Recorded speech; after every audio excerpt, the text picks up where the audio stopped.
If you've been with a narcissist, I bet you've experienced this. Maybe even feel it every day now. Maybe it's that thing that takes over you. That thing that consumes you. That thing that you can't get away from no matter what you try to do.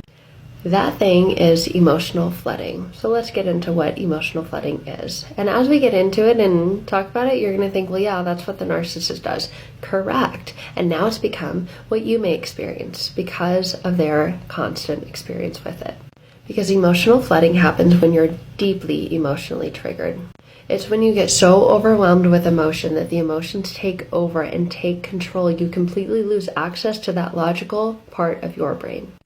Flooding can look like panic levels of anxiety. It can feel like those levels. It can look and feel like uncontrollable sobbing. It can look like manic pacing, like you're a tiger in a cage at the zoo. It can look like raging at others as if you were literally fighting for your life. Even the smallest, most insignificant things can trigger and set off emotional flooding. It's as if everything is built up behind this dam, that dam comes down, and all those emotions come flooding out.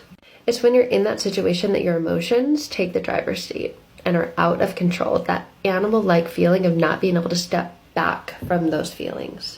And yes, we can all sit here and say, well, we have emotional reactions, but emotional flooding is very different from an emotional reaction.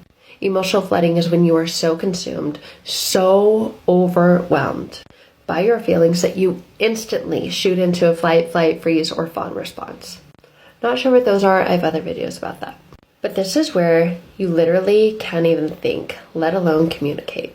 It is being so overwhelmed by such strong and powerful emotions that they take over. They produce an influx of psychological sensations, an increase of stress hormones, of adrenaline, of cortisol, and those are what are driving you. And they make it extremely difficult to access the resources that you have for calming down.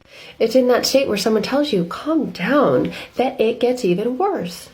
Because the triggers are in the driver's seat. The fight, flight, freeze response are in the driver's seat. The fawn response is in the driver's seat and have taken over your brain and your body. I get way more into this in a video that I just linked to YouTube, so go check that out.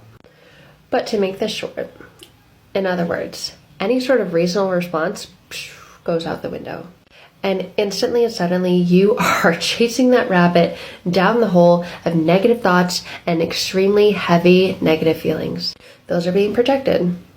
Those are being felt. Those are being experienced and internalized, making it both physically and emotionally impossible for you to stay grounded, rational, or reasonable. Again, a much longer video on YouTube, so go check that out. And if you're ready to transform and heal and get to the very core and root of this, let's connect.